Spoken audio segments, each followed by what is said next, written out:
స్థితప్రజ్ఞత. ఈ కథను రచించిన వారు కనకదుర్గ లక్ష్మీరత్న గారు. ఈ కథ ఫిబ్రవరి 2026లో ఈనాడులో ప్రచురితమైనది. మామయ్య గారు పార్క్లో వాకింగ్ చేస్తూ పడిపోయారు.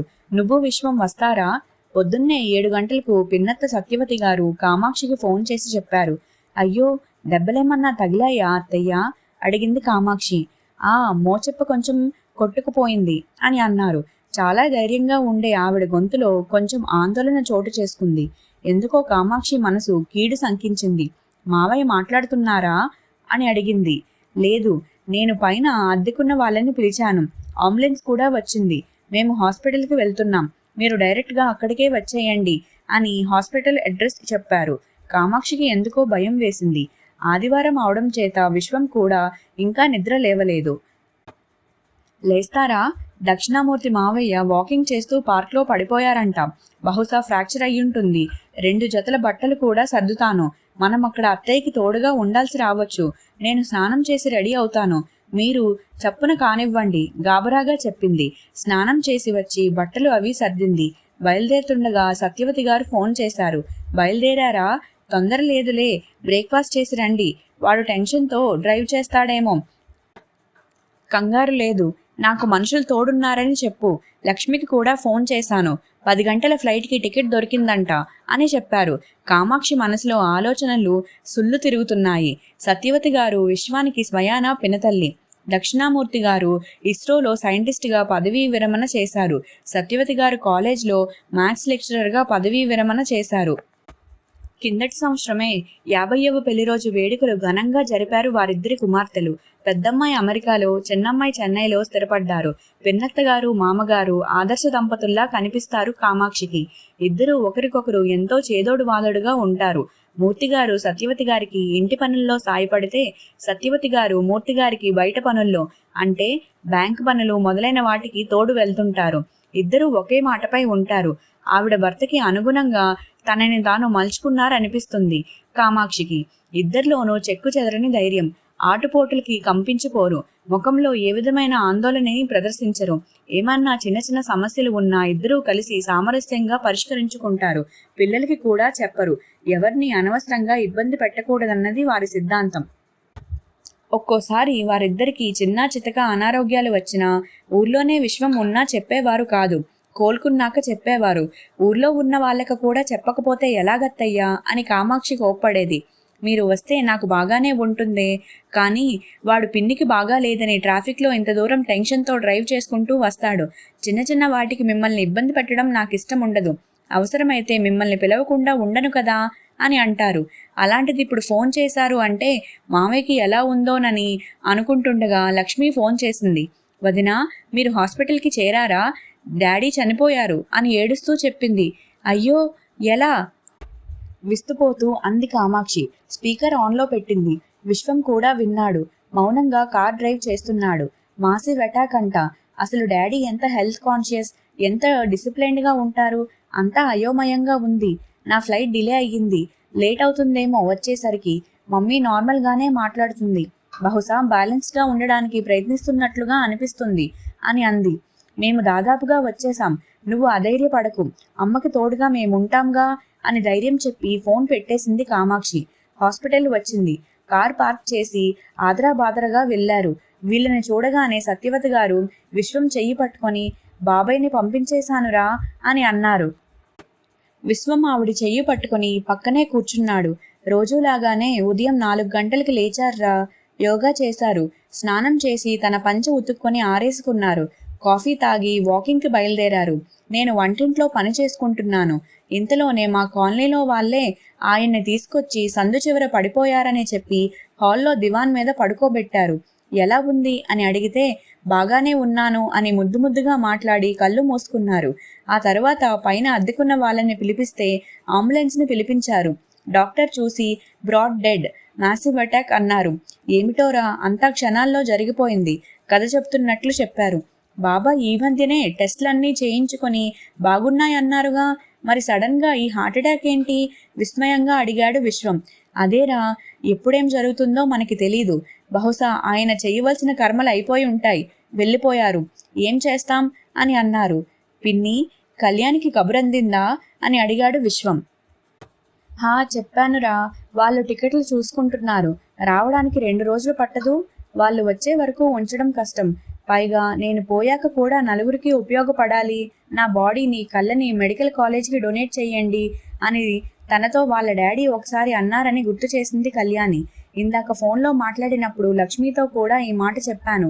డాడీ ఇష్ట ప్రకారమే కానిద్దాం అంది అన్నారు. ఇన్ని చెబుతున్నా ఆవిడ ముఖంలో అలజడి, మాటల్లో ఆందోళన కనబడలేదు. అన్నింటికీ అతీతంగా ఉన్నట్లు కనిపించారు. ఎవరో ఒకరు ముందు, ఒకరి తర్వాత ఒకరు వెళ్లాల్సిందే. ఆయన ముందు వెళ్ళిపోయారు. అది మన చేతుల్లో లేనిది. ఏడుస్తూ కూర్చుంటే జరగవలసిన పనులు చూసుకోవాలి కదా. ఇప్పుడు మనం ఆయన ఇష్ట ప్రకారమే అన్నీ జరిపించాలి. మెడికల్ కాలేజ్కి డొనేట్ చేయాల్సిన విషయం హాస్పిటల్ వారితో మాట్లాడాడు. ఆ పనులన్నీ ఇక వాళ్ళే చూసుకుంటారు. ఐ డొనేషన్ సంగతి నేను చెప్పేశానులే. ఎందుకంటే తొందరగా తీయాలి కదా. హాస్పిటల్ ఎదురుగా బోల్డ్ టిఫిన్ సెంటర్లు ఉన్నాయి. వాళ్ళు వచ్చేలోపు మీరిద్దరూ వెళ్ళి ఇడ్లీ తిని రండి. టిఫిన్ కూడా చేయకుండా పొద్దున్నే బయలుదేరి వచ్చారు. బాబాయ్కి అలా కడుపు మార్చుకొని కూర్చుంటే ఇష్టం ఉండదు. నేను కూడా 2 ఇడ్లీలు తిని మందులు వేసుకున్నాను. ఇదిగో పాపం వీళ్ళు తెచ్చిపెట్టారు అని ఇంటిపైన అద్దెకున్న ఆయన్ని, ఆయన కొడుకుని చూపించారు. మా అబ్బాయి, కోడలు వచ్చారు కదా, మీరు ఇంటికి వెళ్ళండి అన్నారు వాళ్లతో. ఆవిడంత బ్యాలెన్స్డ్గా మాట్లాడుతుంటే కామాక్షి ఆశ్చర్యపోయింది. పిన్ని, నీకు కాఫీ తెస్తాను అని విశ్వం వెళ్ళాడు. అత్తయ్య, మీరు హడావిడిగా వచ్చేశారు కదా, మందులెక్కడివి? నిజంగా టిఫిన్ తిన్నారా అని అడిగింది కామాక్షి. అంబులెన్స్ వచ్చేలోపు బీరువాలోంచి క్యాష్ తీసుకొని నా బ్యాగ్లో పెట్టుకున్నాను. ఈయన మెడికల్ ఫైల్స్ కూడా ఇదిగో ఈ సంచిలో పెట్టాను. నా మందులు కొన్ని ఎప్పుడూ నా హ్యాండ్ బ్యాగ్లోనే పెట్టుకుంటాను కదా. టిఫిన్ తిని వేసుకున్నాను. నేనేమీ అయిపోను, కానీ విశ్వం కాఫీ తెచ్చాక మీరిద్దరూ వెళ్ళి తినిరండి. ఆ తర్వాత క్రతువులు మొదలైతే పూర్తయ్యేసరికి సాయంత్రం అవుతుంది అని అన్నారు. ఇలాంటి పరిస్థితుల్లో మనిషికి కాళ్ళు చేతులు ఆడవు. కానీ ఆవిడ అచేతనంగా అయిపోకుండా ఒక్కరూ ఎలా సమర్థించుకుంటున్నారో, ఆవిడ గుండెధైర్యం, సమర్థతను గురించి అత్తయ్య ద్వారా విన్నాను, ఇప్పుడు చూస్తున్నాను అనుకుంది కామాక్షి. విశ్వం ఆవిడికి కాఫీ తెచ్చి ఇచ్చాక హాస్పిటల్ వారితో మాట్లాడి వచ్చాడు. పిన్ని, ఐ హాస్పిటల్ వాళ్ళు వచ్చి కళ్ళు తీసుకొని వెళ్లారు. ఇప్పుడు అంబులెన్స్లో బాడీని ఇంటికి తీసుకెళ్లే ఏర్పాటు చేశారట. మన వాళ్ళంతా వచ్చి వెళ్ళాక హాస్పిటల్కి ఇన్ఫార్మ్ చేస్తే వాళ్ళు వచ్చి బాడీని మెడికల్ కాలేజీకి తీసుకువెళ్తారంట. రిచువల్స్ చేసుకోవడానికి కానీ బాడీ మీద పసుపు, కుంకాలు వాటివి వెయ్యొద్దని అన్నారు. ఎందుకంటే డొనేట్ చేయాల్సింది కదా అని చెప్పాడు. విశ్వం హాస్పిటల్ ఫార్మాలిటీస్ పూర్తి చేశాక ఇంటికి వచ్చారు. అంతలోనే చుట్టుపక్కల వారు వచ్చారు. సత్యవతి గారు ఎలాంటి మనోవేదన కనబరచకుండా పూసగుచ్చినట్లు వచ్చిన వారందరికీ ఉదయం 4 గంటల నుండి ఏం జరిగింది ఓపిగ్గా చెప్తున్నారు. మధ్యలో ఆవిడే విశ్వానికి పురోహితుడి నెంబర్ ఇచ్చి మాట్లాడమన్నారు. కామాక్షి విశ్వంతో, అత్తయ్యని చూసారా, ఎంత ధైర్యంగా ఉన్నారో. వాళ్ళిద్దరిది ఆదర్శ దాంపత్యం కదా. ఆవిడ కుమిలిపోతారేమో అనుకున్నాను. అంత నార్మల్గా మాట్లాడడం ఎలా సాధ్యం? ఆశ్చర్యపోతూ అంది. పిన్ని షాక్లో ఉంది. అందుకే అలా ధోరణిలో ఏకధారిగా మాట్లాడేస్తుంది అన్నాడు విశ్వం. మనుషులు వస్తున్నారు. వచ్చిన వాళ్ళంతా అంత డిసిప్లైన్డ్గా ఉంటారు. ఆయనకిలా జరగడం ఏంటి అని అన్నారు. సత్యవతి గారు, అవును, ఆయన అన్నం కొలిచినట్లు తింటారు. చిరుతిండ్ల మాటే లేదు. 2 పూట్లా వాకింగ్ చేస్తారు. తన బట్టలు కూడా తనే ఉతుక్కుంటారు. ఎవరి చేత సేవ చేయించుకోకుండా వెళ్ళిపోవాలి అనేవారు. ఆయన కోరుకున్నట్లే జరిగింది అని అన్నారు.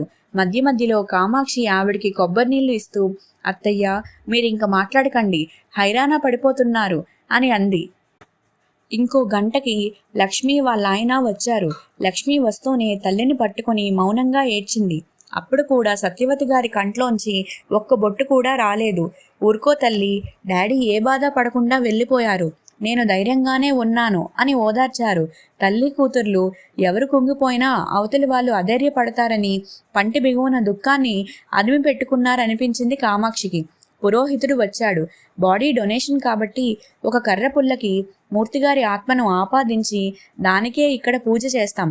తరువాత దానికే దహనక్రియలు చేసి భస్మాన్ని 3వ రోజు కావేరిలో కలపాలి. నేను కూడా మీతో వస్తాను. అక్కడ కలిపే ముందు చిన్న పూజ ఉంటుంది అని చెప్పాడు. మెడికల్ కాలేజ్ వాళ్ళు వచ్చి అంబులెన్స్లో బాడీని తీసుకువెళ్ళిపోయారు. విశ్వం సత్యవతి గారి అల్లుడు పురోహితుడి వెంట క్రతువులు చేయించడానికి వెళ్లారు. సత్యవతి గారు బంధువులందరికీ ఫోన్లో విషయం తెలియజేస్తున్నారు. లక్ష్మి కామాక్షితో, వదిన, అమ్మ దుఃఖాన్ని బలవంతంగా లోపల దిగమింగుకుంటుంది. అలా బాధని అదిమి పెట్టుకుంటే అది ఏ గుండె నొప్పుకో దారితీస్తే ఎంత ప్రమాదం అంది భయంగా. అవును, గుండెలోంచి బాధని బయటికి వెళ్ళగక్కేస్తే మనసు తేలిక పడుతుంది.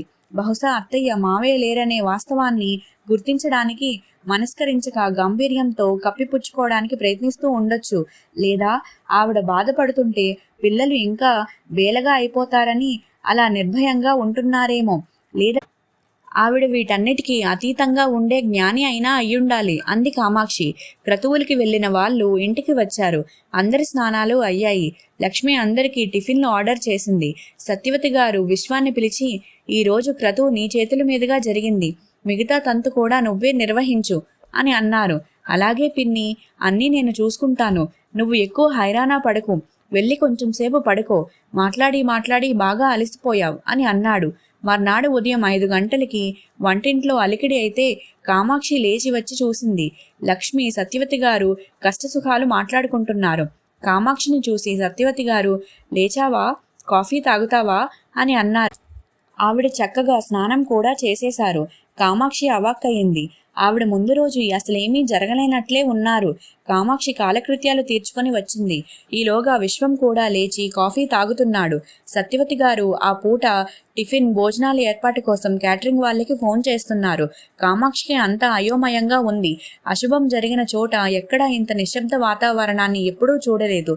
విశ్వం, పిన్ని, ఏమన్నా పనులుంటే నాకు చెప్పు, నువ్వు రెస్ట్ తీసుకో అని అన్నాడు. లక్ష్మి వాళ్ళ ఆయన ఆవిడ పనుల్లో తనని తాను ఎంగేజ్ చేసుకుంటున్నారు అని అన్నాడు. ఇంక విశ్వం ఊరుకున్నాడు. 3వ రోజున కళ్యాణి కుటుంబం కూడా అమెరికా నుండి వచ్చారు. కళ్యాణి తల్లిని పట్టుకుని ఒళ్ళు కదిలిపోయేలా ఏడ్చింది. సత్యవతి గారు కళ్యాణి వీపు తడుతూ మౌనంగా ఓదార్చారు. కావేరిలో కలిపే తంతు కోసం అందరూ వెళ్లారు. కామాక్షి మాత్రం సత్యవతి గారికి తోడుగా ఇంట్లోనే ఉంది. సత్యవతి గారు మూర్తిగారు ఉన్నప్పుడు ఎలా పనులు చేసుకునేవారో ఇప్పుడు కూడా అలాగే పనులు చేసుకుంటున్నారు. ఆవిడలో కానీ ఆవిడ దినచర్యల్లో కానీ ఏ మార్పు లేదు. పైగా ఇంట్లో పిల్లల సందడి, మనవళ్లతో కాలక్షేపం, క్రతువుల కోసం వచ్చే బంధువుల ఏర్పాట్లు ఆవిడికి చాలా బిజీగా గడిచిపోతుంది. అయినా రోజుకొక్కసారైనా ఆయన బ్రేక్ఫాస్ట్ తినకుండానే వెళ్ళిపోయారు అనేవారు.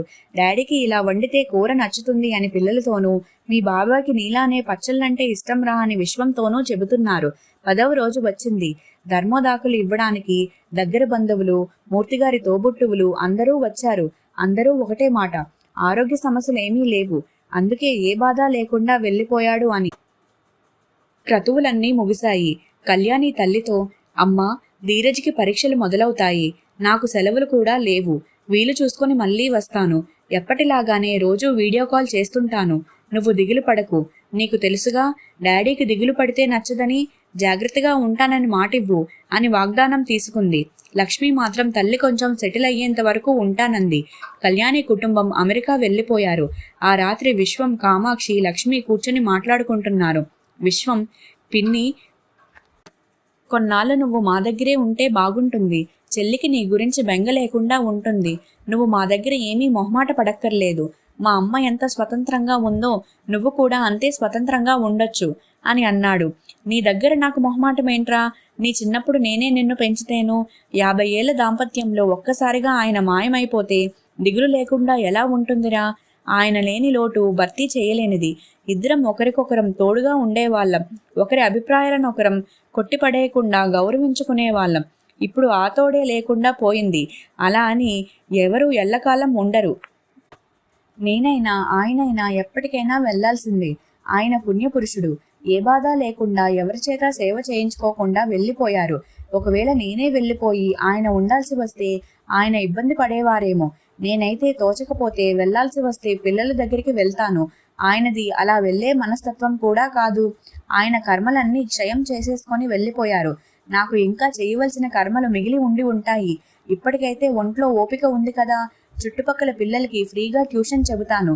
నాకు ఎలాగో పేపర్ చదవడం, టీవీలో సీరియల్స్ చూడడం అలవాటే కదా. మధ్య మధ్యలో మీరు వస్తూ ఉండండి. లక్ష్మి ఎలాగో నన్ను చూసిపోవడానికి వస్తుంటుంది.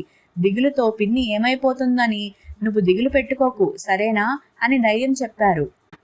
స్థితప్రజ్ఞత గురించి, స్థితప్రజ్ఞులకి ఉండాల్సిన లక్షణాల గురించి ఆ మధ్య ఓ ప్రవచనకర్త చెప్పారు. అందులో ఒక లక్షణం సుఖదుఖాలని సమానంగా చూడడం. సుఖం వచ్చినప్పుడు పొంగిపోకుండా, దుఃఖం వచ్చినప్పుడు కుంగిపోకుండా ఉండడమే స్థితప్రజ్ఞత. ఋషులకి, జ్ఞానులకి మాత్రమే ఇది సాధ్యమవుతుంది. కానీ మనలాంటి సాధారణమైన మనుషులకి ఇదెలా సాధ్యమని ఎప్పుడూ చెప్పేదాన్ని. స్థితప్రజ్ఞులు అంటే కొండల్లోనూ కోనల్లోనూ ధ్యానం చేసుకునే జ్ఞానులు మాత్రమే అనుకునేదాన్ని. కానీ మీలాంటి సామాన్య గృహిణులు కూడా స్థితప్రజ్ఞులే అని ఇప్పుడు అర్థమయ్యింది. మావయ్య లేరనే వాస్తవాన్ని ఎంత హుందాగా అంగీకరించారు. మీరు భగవద్గీత చదవలేదు, ప్రవచనాలు కూడా వినరు. మీకు ఇంతటి స్థితప్రజ్ఞత ఎలా అబ్బింది? ఆశ్చర్యంగా అడిగింది కామాక్షి. స్థితప్రజ్ఞత లాంటి పెద్ద పెద్ద పదాలు నాకు తెలీదు. మీ మావయ్య కంటికి కనిపించకపోతేనేం? ఆయన నాతోనే ఉన్నారని భావిస్తాను. అప్పుడు ఆయన లేరనే భావనే కలగదు. కష్టసుఖాలు జీవితంలో భాగాలు, రెండూ అనుభవించక తప్పదు. బేలగా దిగులుగా ఉంటే ఆయనకు నచ్చదు. సరే, చాలా పొద్దుపోయింది, ఇంకా వెళ్ళి పడుకోండి అని తన గదిలోకి పడుకోవడానికి వెళ్ళారు. పిన్నిని చూసి మనం ఎంతో నేర్చుకోవాలి. చిన్న చిన్న ఇబ్బందులకే మనం తల్లకిందులైపోతాం. జీవితాన్ని కుదిపేసే సంఘటనని కూడా తన మనోధైర్యంతో ఎంత అవలీలగా ఎదుర్కొంది అన్నాడు విశ్వం. అవునన్నయ్యా, మమ్మీ ధైర్యంగా ఉంటే నాకు అంత దిగులు ఉండదు, తేలికపడిన హృదయంతో అంది లక్ష్మి. స్థితప్రజ్ఞత గీతా ప్రవచనాలకి, పుస్తకాలకే పరిమితం కాదని, ఇంటి 4 గోడల మధ్య కూడా ఉంటుందని అత్తయ్య ఎంత హుందాగా నిరూపించారు అని అనుకుంది కామాక్షి. ఇంతటితో ఈ కథ ముగిసింది. ఇలాంటి మరెన్నో మంచి మంచి కథల కోసం సబ్స్క్రైబ్ చేసుకోండి. మీరేమన్నా కథలు వినాలని అనుకుంటే కమెంట్ చేసి తెలపండి.